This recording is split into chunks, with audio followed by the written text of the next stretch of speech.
सल्तनत उस्मानिया के 34वें सुल्तान अब्दुल हमीद सानी 21 सितंबर सन 1842 को कुस्तुनतुनिया तुर्की में पैदा हुए। सुल्तान अब्दुल मजीद के फर्जंद सुल्तान अब्दुल हमीद ने 31 अगस्त सन 1876 से 27 अप्रैल सन 1909 तक तुर्की पर हुकूमत की। उनका दौरे हुकूमत बहुत से हवालों से कठिन समझा जाता है, क्योंकि उनके दौर में एक जानिब बरतानिया दुनिया में नए आलमी निज़ाम के निफाज के लिए सरगर्दा था, तो दूसरी जानिब यहूदी फ़लस्तीन की सरजमीन के कुछ हिस्से पर अपनी अलहदा रियासत के क़याम के लिए कोशां थे। सुल्तान अब्दुल हमीद, जो अपनी फ़हम फ़रासत से पुर सियासत के लिए दुनिया भर में मकबूल थे, दुश्मन के रास्ते की रुकावट बने रहे। उन पर कई बार जानलेवा हमले होने के बावजूद वो आलम इस्लाम की खिदमत में मसरूफ़ अमल रहे। उनके शानदार कारनामों में उस्मानी आइन का निफाज और तुर्की को तमाम अरब ममालिक और हिजाज मुक़द्दस से मिलाने वाली रेलवे लाइन की तामीर शामिल हैं। अंग्रेज़ों और यहूदियों की साजिशों का बहादुरी से मुकाबला करने वाले इस मुजाहिद ने 10 फरवरी सन 1918 को 75 साल की उम्र में वफात पाई। उनकी फुतूहात और कारनामे तारीख में हमेशा सुनहरी हरूफ से लिखे जाएंगे। अब्दुल हमीद को एक बड़ी बगावत का सामना करना पड़ेगा। इस दौरान हम तुम्हें अगवा कर लेंगे। फैसला आपका है। संतांस की इस बगावत में शामिल नहीं हो रहा, इसलिए कि वो जानता है कि ये बगावत वक्ती है। क्या सारी बंदूकें यही हैं? हाँ, हम यहाँ से बंदूकें तकसीम करेंगे। खलील खालिद हर जगह इन्हें तलाश कर रहा है। उस कमरे में वेम्बरी साहब के दोस्त आने वाले थे। वो हमें बताते कि वेम्बरी साहब क्या जानते हैं, और आप वहाँ उसे खामोश करवाने चले गए। हमें बताएं, आपको वहाँ किसने भेजा था? मैं तुम्हें बताना चाहता हूँ कि तुम एक बहुत ही खतरनाक जाल में फंस चुके हो। नसीम साहब की दावत में जिस शख्स को तुम ये समझते हो कि वो मर चुका है, असल में वो जिंदा है, और ये झूठ तुम्हें धमकाने के लिए बोला गया है। उस शख्स को ढूंढने के लिए अगर हमें किसी भी हद तक जाना पड़ा तो हम जरूर जाएंगे। वो वाकया मेरे घर पे पेश आया। मैं खुद उन गद्दारों को तलाश करके आपके सामने पेश करूंगा शहजादे। कौन हो सकता है जिसने इसके कमरे में पैगाम छोड़ा? और कौन होगा? ज़ैनब। ज़ैनब? वो ऐसा क्यों करेगी? क्योंकि अचानक उसका ज़मीर जाग चुका है, जो कि उसे सुकून नहीं लेने दे रहा। आप अपने शहजादे से मिलेंगे, उन्हें सब कुछ बताएंगे। वो देख लेंगे कि आपको कत्ल नहीं किया गया और आप बिल्कुल खैरियत से हैं। सुल्तान मौज़म ने सबातीन को एक मौका दिया। उन्होंने अपना हाथ बढ़ाया ताकि उसकी मदद करें, लेकिन सबातीन सुल्तान मौज़म का हाथ नहीं थामना चाहता था।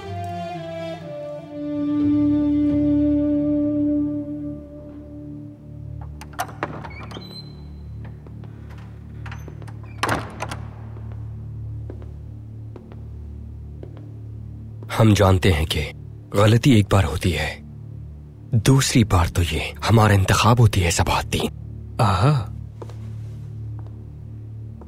क्या आपने एक ही गलती बार बार नहीं दोहराई? क्योंकि आपने हमें हमारी गलतियां देखने नहीं दी और आप पर भरोसा था। खुद को फरिश्ता सिफत साबित करने का अच्छा मौका है, जब हर तरफ से इल्जामात की जद में हूं मैं। क्या यह सच नहीं है? क्या आपने गद्दारी नहीं की? क्या आपने पैटकॉफ का कत्ल नहीं किया? मैंने किसी का कत्ल नहीं किया। आपके हाथ में बंदूक थी। हाँ थी, लेकिन मैंने गोली नहीं चलाई। मैंने किसी को कत्ल नहीं किया। अब्दुल कादिर, मुझ पर यकीन नहीं आपको? हमेशा आप पर यकीन किया, इसीलिए तो हमेशा गलती करते रहे। आप मुझे बचपन से जानते हैं। क्या आपको लगता है किसी का कत्ल कर सकता हूं मैं? हाँ? क्या आपने कभी मुझ में ऐसी अलामत देखी हैं? इंसान बदलते हैं सबातीन। हो सकता है कि आपकी बुरी सोबत ने आपको ऐसा करने पर मजबूर कर दिया हो। अगर मुझे गोली चलानी होती तो खुद पर चलाता मैं। एतबार कीजिए मेरा। हम आप पर पहले जैसा एतबार करना चाहते हैं। चलिए, हमें यकीन दिलाइए। आपको वहां किसने भेजा था?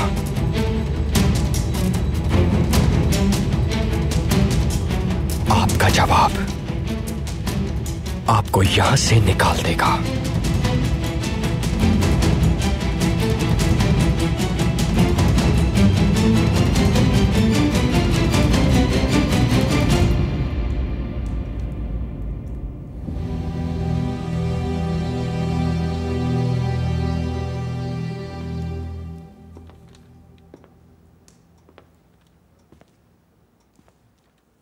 बाबा। बोलो विक्टोरिया। अब ज़ैनब का क्या होगा? शेवनाज उसे सजा जरूर देगी, शायद उसे मार दे। नहीं, मैं ज़ैनब को अपनी वजह से मरने नहीं दे सकती। अपनी वजह से तुम्हारा क्या मतलब है? ये मैंने किया बाबा। अब्दुल कादिर को वो पैगाम मैंने भेजा था। ये तुम क्या कह रही हो? नहीं नहीं विक्टोरिया, तुम ऐसे नहीं कर सकती।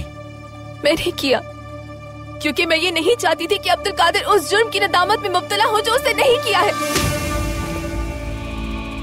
और अब ज़ैनब की जिंदगी बचाने के लिए मैं शिवनाज खातून को सब कुछ बता दूंगी। नहीं, तुम किसी से कुछ नहीं कहोगी, किसी को एक लफ्ज भी नहीं कहोगी। वो तुम्हें मार देगी। मैं उनसे माफी मांग लूंगी, वो मुझे तकलीफ नहीं देंगी। बाबा, मैं नहीं चाहती कि मेरी वजह से कोई बेगुनाह मरे। छोड़े मुझे। नहीं, मैं इजाजत नहीं दे सकता। बाबा छोड़े मुझे। वो ज़ैनब को मार देंगी, मैं उसे बचाना चाहती हूँ। रहम करे, मुझे जाने दे बाबा। मत करे बाबा, वो ज़ैनब को मार देंगी। तुम कहीं भी नहीं जाओगी, यहीं रहोगी। बाबा मैं आपसे इल्तिजा करती हूँ, मैं उसे बचाना चाहती हूँ। बाबा रहम करे। बाबा बाबा दरवाजा खोले। बाबा बाबा, वो ज़ैनब को मार देगी। बाबा रहम करे। बाबा दरवाजा खोले, खोले दरवाजा। मैं इल्तिजा करती हूँ बाबा।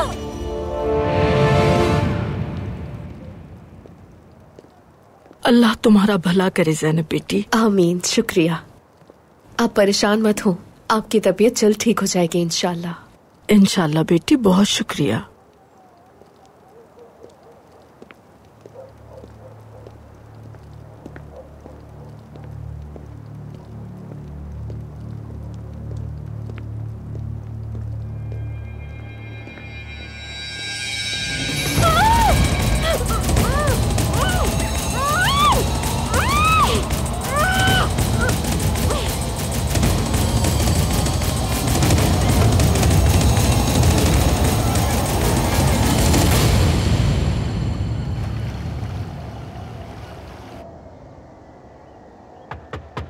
आ जाएं।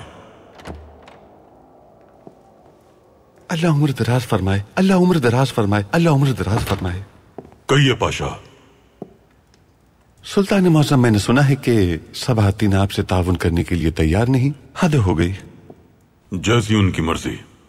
सुल्तान मुअज्जम, माफी चाहता हूं, लेकिन इन हालात में मेरा अपने फराइज जारी रखना मुनासिब नहीं। मेरा इरादा है कि मज़ाफात में जाकर आबाद हो जाऊं। मैं सब कुछ छोड़कर अपने ज़मीर के अजाबों के साथ मौत का इंतजार करूंगा। मैं चाहता हूं कि आप मुझे मेरे फराइज से बर्खास्त कर दें और मुझे जाने की इजाजत दें।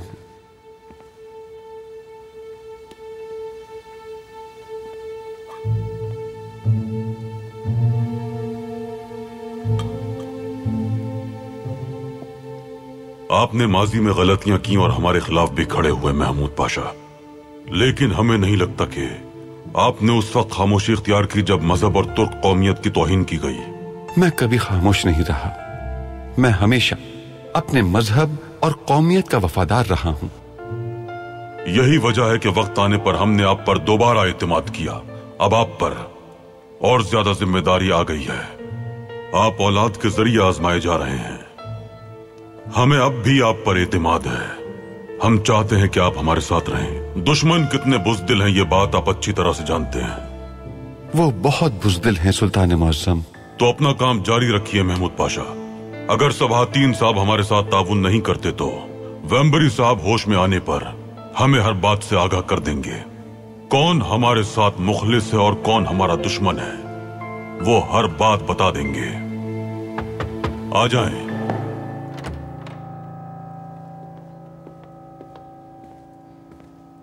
सुल्तान मौसम, वेम्बरी साहब होश में आ रहे हैं। ठीक है पाशा, हम महमूद पाशा से हम बात कर रहे हैं। जब वेम्बरी साहब को मुकम्मल होश आ जाए हमें बता दीजिएगा। जी बेहतर सुल्तान मौसम।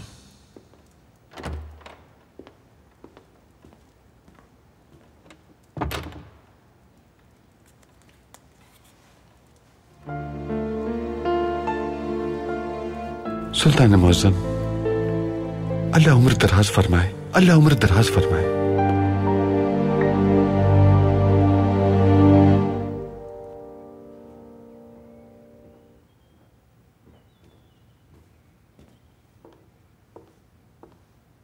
स्नेहा सुल्तान, आइए यहाँ बैठिए। हम आपके लिए परेशान थे। क्या सबाहतीन के मुतालिक कोई खबर मिली? नहीं, लगता है हम गम से मर जाएंगे।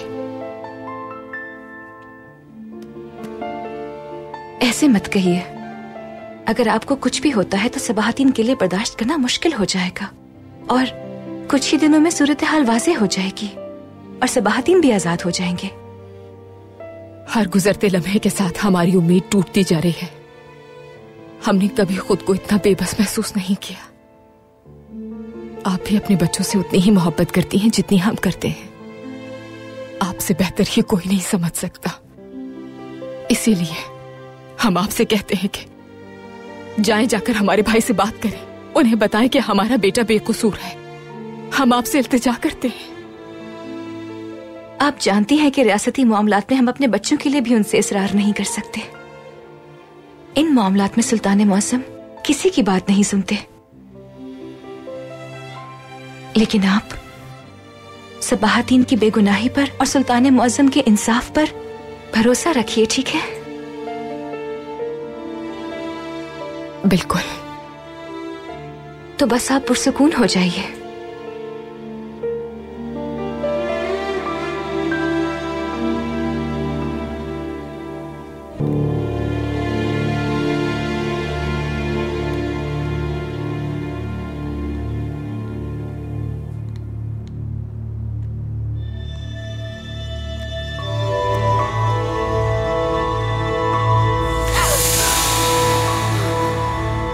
कौन हो तुम?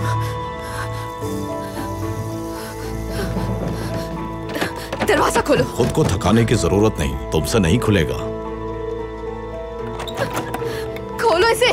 कौन हो तुम? क्या चाहते हो? मुझे क्यों लाए हो यहाँ? जल्द जान जाओगी। दरवाजा खोलो। कोई है क्या वहाँ? दरवाजा खोलो। मदद करो मेरी। चीखने का कोई फायदा नहीं। तुम्हें यहाँ कोई नहीं सुन सकता क्योंकि यहाँ दूर दूर तक कोई नहीं रहता। क्या वहाँ पे कोई है? मेरी मदद करो। दरवाजा खोलो। कोई आओ, मेरी मदद करो। मदद करो मेरी।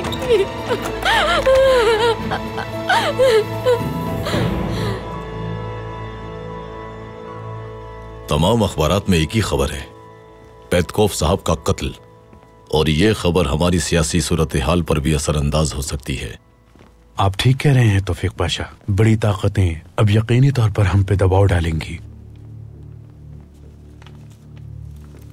फौज साहब, आपने आज के अखबारात देखे? हर तरफ पेतकोफ के कत्ल का चर्चा है। सबने अपने अपने अंदाज से इस खबर को पेश किया है। मेरे पास ये सब देखने का वक्त नहीं, मगर कुछ अखबारात देखे। जैसा कि आपने कहा, हर अखबार में एक अलग कहानी है। मेरे पास आपके लिए एक खुशखबरी है तौफीक पाशा। आपने सुना क्या? वेम्बरी साहब अब खैरियत से हैं। बिल्कुल, और मैं बहुत खुश हूँ क्योंकि वो हमारे सुल्तान मौज़म के वफादार दोस्त हैं। जी हाँ, बिल्कुल। वाकई ये तो अच्छी खबर है। माफ कीजिएगा, मुझे मेरे एक मेहमान आने वाले हैं, मुझे उनसे मिलना है। ठीक है फौज साहब, आप जा सकते हैं, हम आपका वक्त नहीं लेंगे।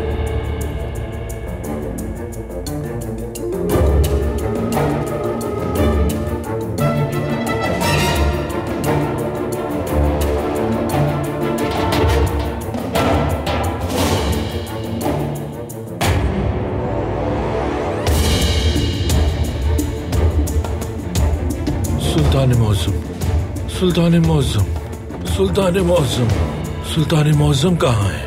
बहुत शुक्र है वेम्बरी साहब कि आप होश में आ गए।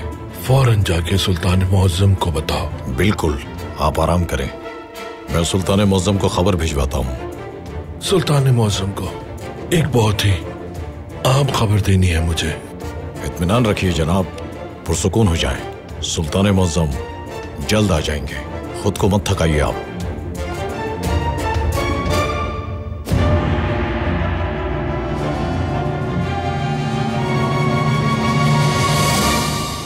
अब वेम्बरी साहब की तबीयत कैसी है?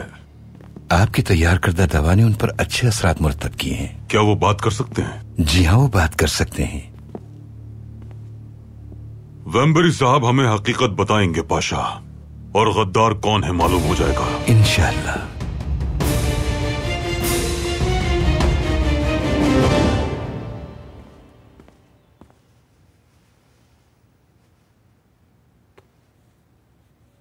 मेरी कोई औलाद नहीं है, फिर भी मुझे आपके दुख का अंदाजा है स्नेहा सुल्तान।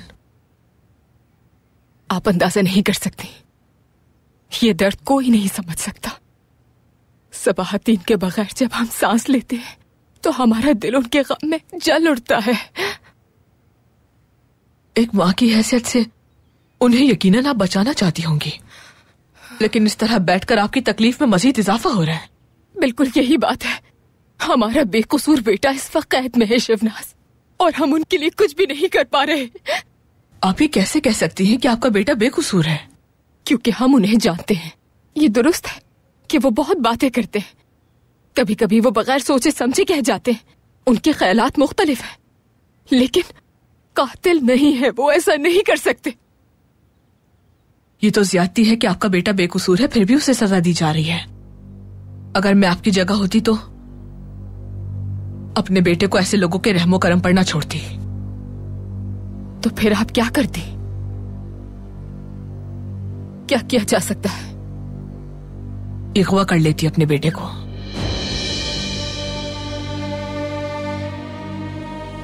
क्यों ना सबाहतीन को इगवा कर ले?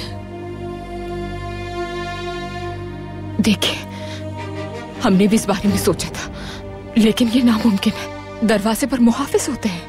महमूद पाशा मुहाफिजों पर तो काबू पा सकते हैं अपने बेटे के लिए। ऐसा कभी नहीं करेंगे महमूद। एक बार गद्दारी के इल्जाम पर उनसे तफ्तीश की जा चुकी है। वो उन सबसे डरते हैं। वो अपने बेटे के लिए भी हमारे भाई से गद्दारी करने की जुर्रत नहीं कर सकते।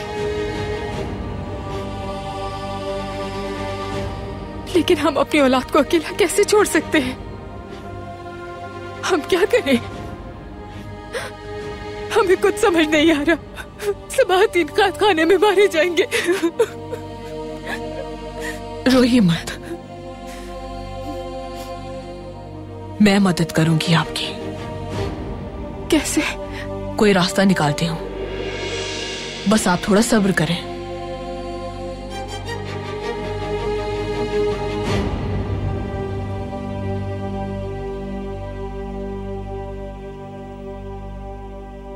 वेम्बरी साहब, सुल्तान मुअज्जम की तैयार करदा जड़ी बूटी की बदौलत आपकी जान बच गई।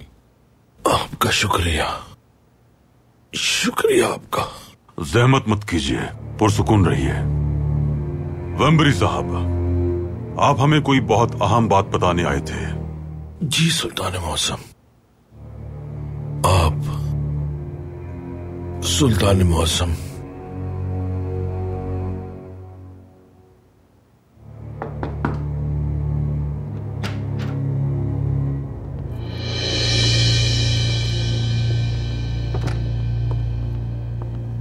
सुल्तान मुअज्जम, माफी चाहता हूं।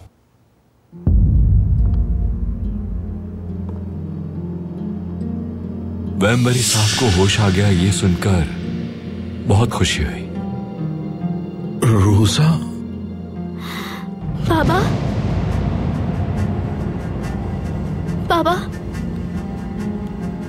जी हाँ, वेम्बरी साहब की गोद ली हुई बेटी रोजा। आपकी खुशी के लिए शिवनाज खातून ने इन्हें बुलाया। बहुत नेक काम किया उन्होंने। देखिए आप कितने खुश हो गए। कैसे तलाश किया आपने रोजा खातून को? वेम्बरी साहब ने शिवनाज खातून से जिक्र किया था। ये बहुत साल पहले रोजा से फलस्तीन में मिले थे। इनके वालिदैन का इंतकाल हो गया था। वो यहूदी थे और वेम्बरी साहब ने उनकी बेटी को गोद ले लिया। आपकी बीमारी का सुन के मैं बहुत परेशान हो गई थी। आप ठीक हैं? माशाल्लाह माशाल्लाह, ये अब बिल्कुल ठीक है। अगर आप इजाजत दें तो वेम्बरी साहब हमें बहुत अहम बात बताने वाले हैं।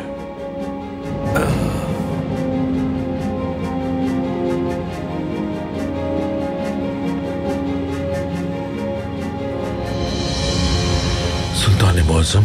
कहिए वेम्बरी साहब। मैंने आपसे बहुत अहम बात करनी है, लेकिन बहुत हैरान हूं मैं कि वो मुझे याद नहीं। क्या कहूं, किस बारे में? बुल्गारिया के बारे में मुझे ठीक से याद नहीं, लेकिन बहुत अहम बात है, मुझे पता है, मगर मुझे कुछ याद नहीं आ रहा। तबीब साहब, मुझे कुछ याद क्यों नहीं आ रहा? मुझे ये याद नहीं आ रहा कि मुझे सुल्तान मौज़म से क्या कहना था। बीमारी के असरात की वजह से ऐसा हो जाता है। खुशकिस्मती से आप सेहतयाब हो रहे हैं। बहुत जल्द सब याद आ जाएगा। याद आ जाएगा सुल्तान मौज़म, याद आ जाएगा।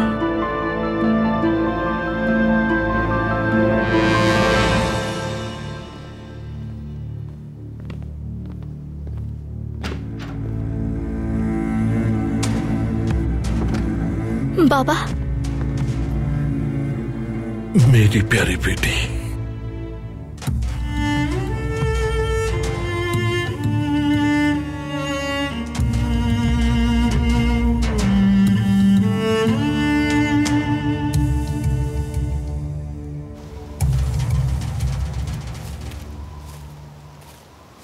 मदद करें।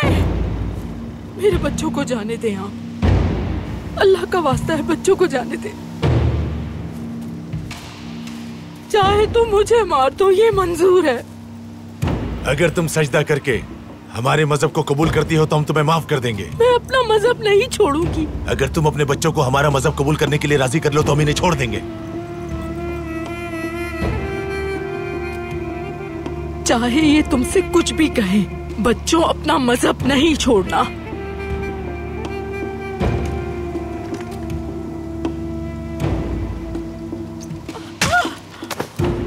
मेरी माँ को मत मारो। अच्छा, तो ये तुम्हारा बच्चा है?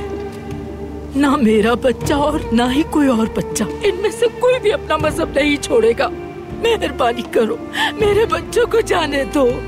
ठीक है, हम बच्चों को जाने देते हैं, मगर हमारी एक शर्त है। ठीक है, ठीक है, मैं मानूंगी सारी शर्तें, बस मेरे बच्चों को कुछ मत कहना। अगर तुम अपने बेटे का गला घोटकर मार दो तो मैं दूसरे बच्चों को छोड़ दूंगा।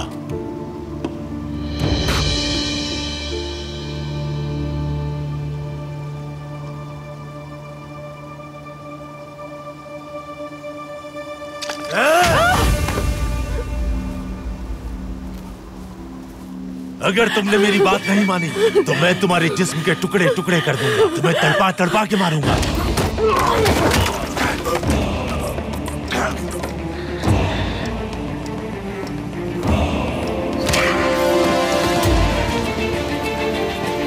मैंने कहा था मेरी माँ को मत मारो, मत मारो मेरी माँ को, लेकिन तुमने मेरी एक ना सुनी। मैंने कहा था मेरी माँ को मत मारो। हम अपने जानों के एवज भी अल्लाह के दीन को नहीं छोड़ते।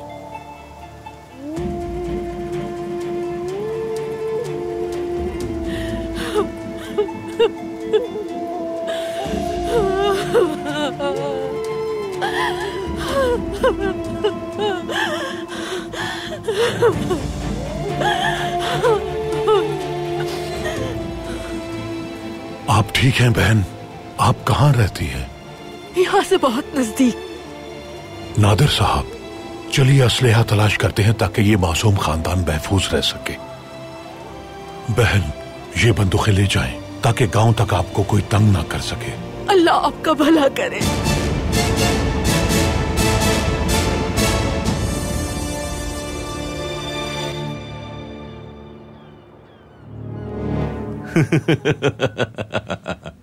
आपको वेम्बरी का चेहरा जरूर देखना चाहिए था, जैसे उसके सामने इजराइल आ गए हो।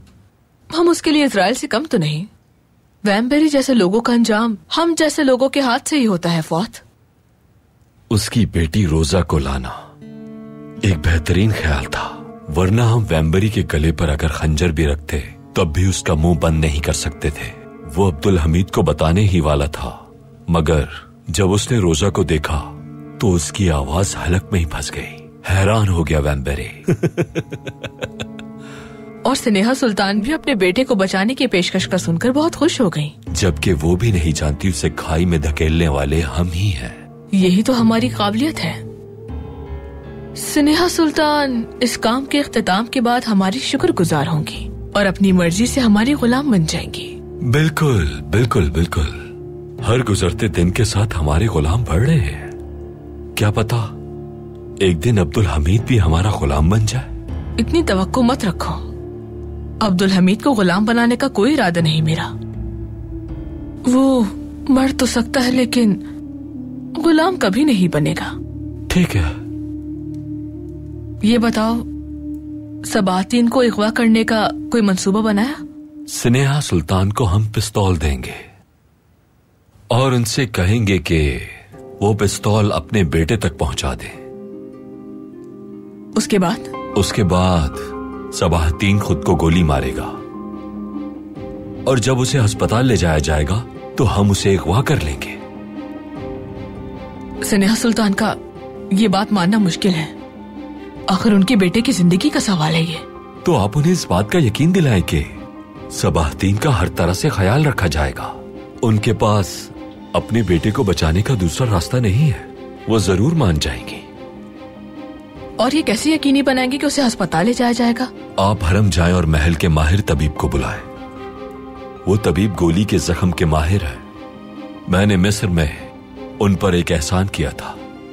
गोली की आवाज सुन के वो सबसे पहले पहुंचेंगे और कहेंगे सबाहतीन को अस्पताल ले जाना बहुत जरूरी है। यानी स्नेहा सुल्तान के लिए सबाहतीन का अस्पताल जाना काफी होगा, बाकी हम संभाल लेंगे।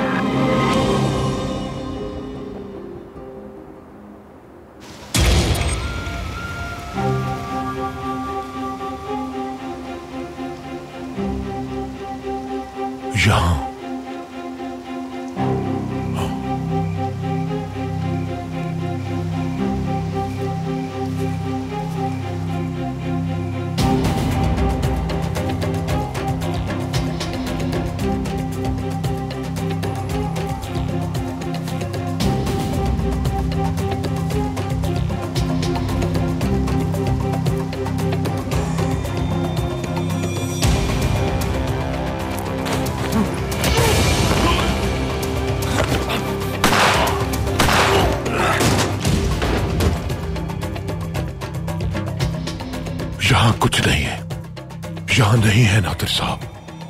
चलिए।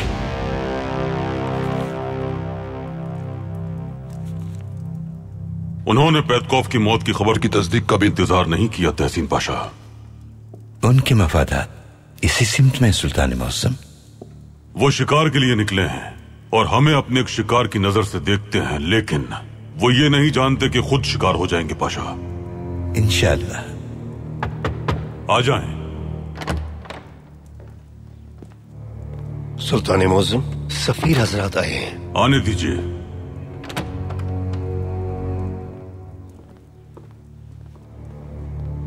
आइए। सुल्तान मौसम, हमने अभी अखबार पढ़ा, बलगावी पहले ही बगावत पर उतर आए हैं। खून चूसने वाले कभी भी वक्त जाया नहीं करते। जब वो हमारी रियासत को किसी मुश्किल में देखते हैं तो फौरन रद्द अमल देते हैं। अपने आने की वजह बताओ हमें। हम यहाँ आपको आगाह करने के लिए आए हैं कि अब कमेटी की जरूरत नहीं। बलगावी बगावत के लिए तैयार हो रहे हैं। अब ना ही खलील खालिद, ना ही शहजादे और ना ही हथियार, किसी की भी कोई अहमियत नहीं रही। बैतकॉफ की वफात ने जंग शुरू कर दी है। तुम जंग में किसके तरफदार होगे? हमारी हुकूमत ने अभी फैसला नहीं किया सुल्तान मौसम। और रूस किस तरफ है? हमने भी अभी फैसला नहीं किया। जर्मनी जंग नहीं चाहता सुल्तान मौसम। लेकिन अगर जंग होती है तो हम सल्तनत उस्मानिया के साथ हैं। बहुत शुक्रिया। अब सियासत की जरूरत नहीं है सुल्तान मौसम। अब हम बल्गारियों को किसी तौर नहीं रोक सकते हैं। जंग नागुज़ीर है। ये उनका इंतखाब है। अगर हम ऐसा चाहते तो फौज भेजते बल्गारिया से लड़ने के लिए। ग्रोही मामलात में मुलव्वस नहीं होते हम चाहते तो बड़ी खामोशी से बल्कान में जंग करने के लिए अपने लोगों को हथियार फराहम कर देते। लेकिन अगर आप इसी तरह का खेल खेलना चाहते हैं तो चलिए खेलते हैं, मगर याद रहे वो बंदूकें हमारे शहजादे ने ही भेजी थी। हमारी मुसलमान रियाया ने उन बंदूकों की चोरी नहीं की। जल्द ही ये सब वाज़ेह हो जाएगा और आप लोग शर्मिंदा होंगे। तब तक जो कर सकते हैं कर लीजिए। बर्खास्त।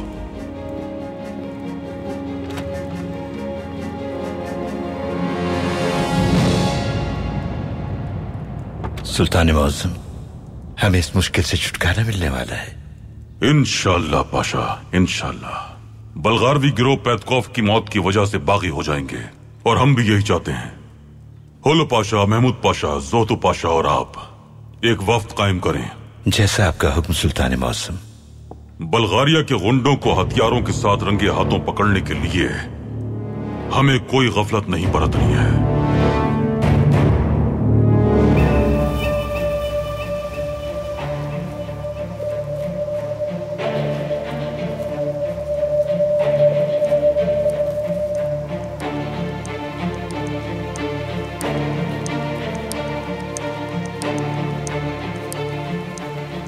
खलील खालिद साहब यहाँ आए, हमें पहुंचने में देर हो गई है। इसका मतलब है कि हम सही रास्ते पर हैं। अगर हम सही रास्ते पर देर से पहुंचे तो क्या फायदा। चलो जल्दी करो।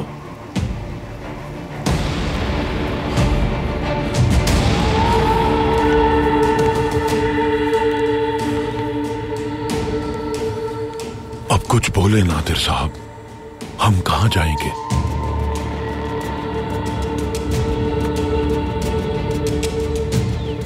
मैंने भी यही सोचा था, वो जगह जहां तुर्क लोग कठपुतलियों का तमाशा देखने आएंगे।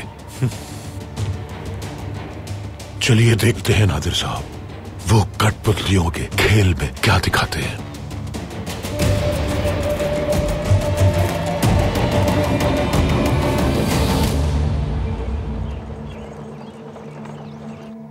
जानता हूं आपने मुझे जहर दिया, मगर उस जहर ने तुम्हें बेटी से मिलवा दिया। आप मुझे मेरी बेटी के जरिए धमका रही हैं। क्या तुमने अब्दुल कादिर को वो खतूत देकर हमें नहीं धमकाया था? कौन से खतूत? झूठ बोलना बंद करें। वो खतूत हमारे पास है और अब्दुल कादिर को भी ये बात नहीं मालूम। और जबकि आप हर तरफ से घिर चुके हैं, तो अब आप हमारी इताअत करेंगे या रोजा? रोजा मेरी बेटी, मैं तुमसे बहुत मोहब्बत करता हूं। मैं तुम्हारे लिए कुछ भी कर सकता हूं। यानी तुम्हें अपनी गोद ली हुई बेटी से इस कदर मोहब्बत है कि तुम हमारी इताअत करने पर मजबूर हो गए। ये जहर आपके दिमाग के लिए काफी अच्छा था। बहुत खूब। फिलहाल मैं आप दोनों को तन्हा छोड़ रही हूँ, बातें कीजिए।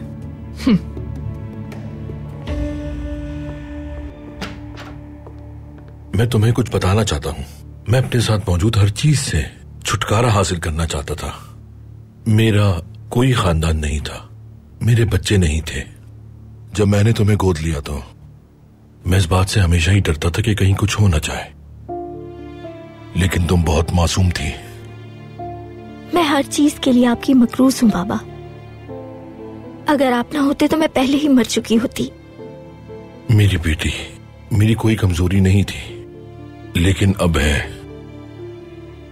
वो तुम्हें जानते हैं, कुछ भी पहले जैसा नहीं रहा, लेकिन हम मिलकर लड़ेंगे। अब तुम हमेशा मेरी आंखों के सामने रहोगी, क्योंकि अगर वो तुम्हारे जरिए मुझे धमकाते हैं तो ये बात हमेशा मेरे इल्म में होनी चाहिए कि तुम कहां हो। ठीक है? ठीक है।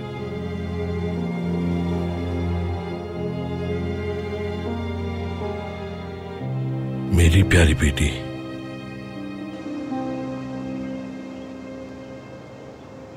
बल्गारिया के शिद्दत पसंद बगावत की तैयारी कर रहे हैं। हमें खुफिया मालूमात मिली हैं। हमें एहतियाती तदबीर करनी होंगी। नहीं पाशा, वो इस बगावत के दौरान चुराए जाने वाले हथियार इस्तेमाल करेंगे। यानी सुल्तान मुअज्जम, हम बगावत का इंतजार करेंगे? बिल्कुल पाशा, यही हमारा मंसूबा है। जब शिद्दत पसंद गिरोह पहाड़ी से बगावत के लिए निकलेंगे तो हमारे लोग उनके गिर्द घेरा तंग कर देंगे। वहां सहाफी भी मौजूद होंगे और हम तमाम गिरोहों को उनके सामने रोकेंगे। और इस तरह वो हथियारों के साथ रंगी हाथों पकड़े जाएंगे। बिल्कुल, हर चीज की दस्तावेज बनेगी पाशा। हम उनके हर उस मंसूबे को कुचल देंगे जो बल्गारी और हमारे इत्तेहाद की राह में रुकावट बनेगा। हदफ का इलाका जुमाए बाला है। ये एक जामे मंसूबा है सुल्तान मुअज्जम, लेकिन एक मसला है। बिल्कुल है। फौजियों के भेजे हुए दस्ते से वो खौफजदा हो जाएंगे और बगावत तर्क कर देंगे। मुझे डर है कि सुल्तान मुअज्जम, हमारे पास इसका कोई वाज़ेह हल नहीं। फौजियों ने अगर भेष बदला हुआ भी हो तो इतने बड़े दस्ते की रवानगी की इत्तला मिल ही जाएगी। एक रास्ता है पाशा। वो क्या सुल्तान मुअज्जम? हम आपको बताएंगे पाशा। होलो पाशा और जोहतू पाशा, आप दोनों बाहर जाइए। जैसे आपका हुक्म सुल्तान मुअज्जम।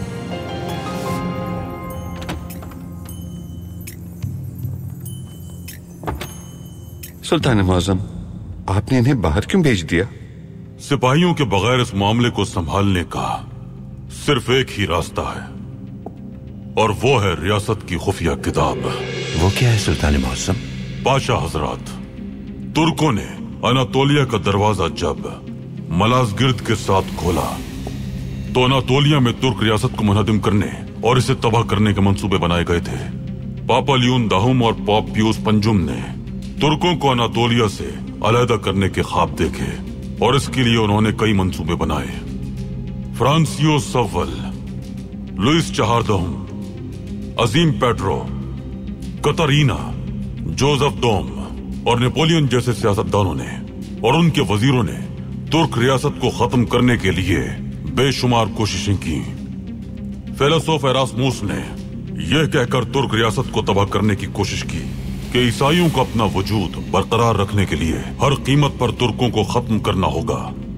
लाइब्निस ने जब लुइस चहारदहुम को हॉलैंड पर हमले से रोका तो उसने उसे मिस्र पर हमला करने के लिए कहा और कहा कि न सिर्फ मिस्र बल्कि पूरा मशरिक एक ऐसे निजात दहिंदा का मुंतजर है जिस पर बगावत के लिए भरोसा किया जा सके। मिस्र फतह हो गया तो तुर्क सल्तनत का मुस्तकबिल वाज़ेह हो जाएगा और ये सर के बल गिर जाएगी। मुश्रिकीन कभी वक्त जाया नहीं करती।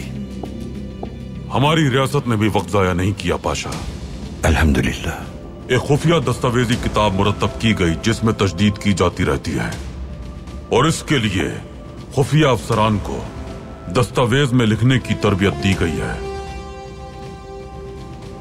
किताब में क्या लिखा गया है सुल्तान मुअज्जम? अगर हमारी रियासत कब्जे में चली जाती है और फौज मुंतशिर हो जाती है या फिर कोई और मुश्किल वक्त, तो सूरत हाल को देखते हुए ये मालूमात लोगों को फराहम कर दी जाएंगी।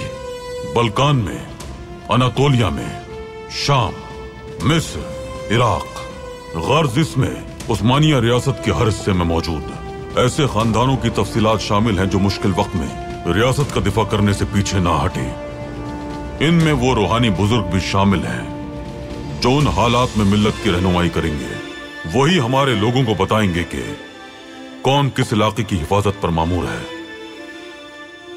मुख्तसरन ये कि पाशा हजरात, इसमें रियासत के अहम राज हैं।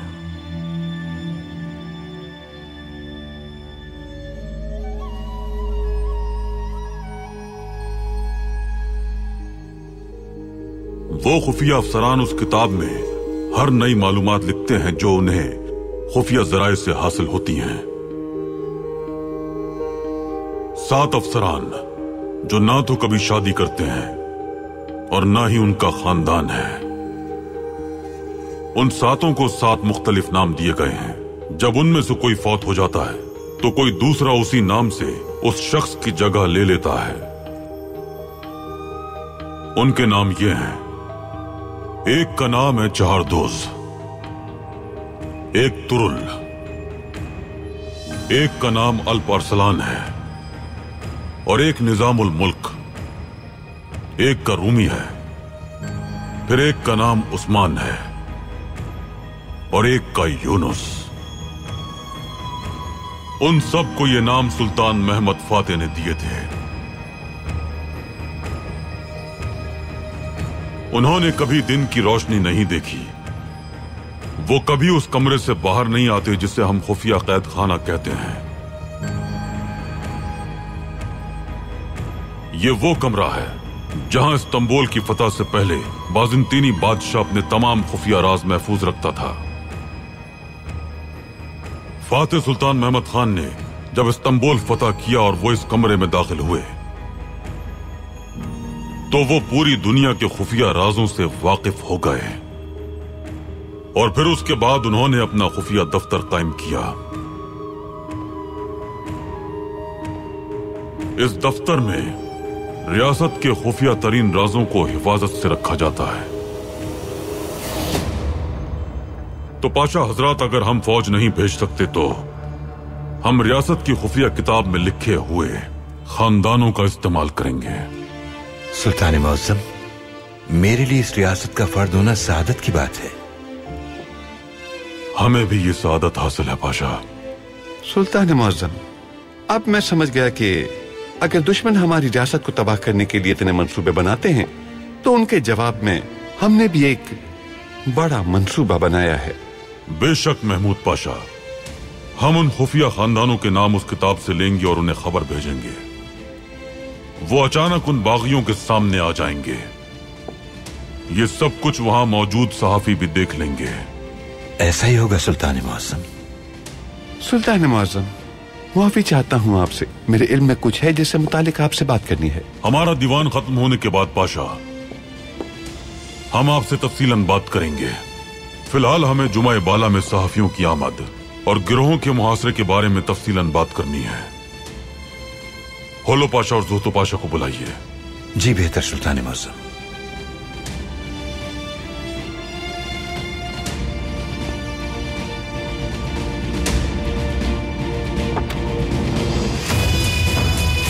वो सिर्फ जख्मी होगा, मामूली सा, और तबीब कहेगा कि इन्हें फौरन अस्पताल ले जाने की जरूरत है और हम रास्ते में उन्हें अगवा करवा लेंगे।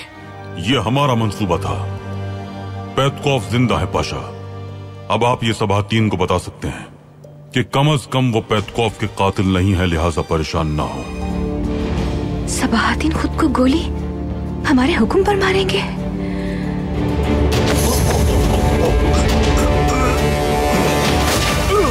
जनाब, भागो भागो, जल्दी भागो। ये बंदूकें उठा लो जल्दी से। चलो चलो चलो, भाग निकलो यहाँ से। गद्दारों की यही सजा है।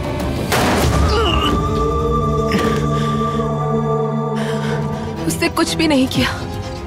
मैंने वो पैगाम अब्दुल कादिर को भेजा था। क्या?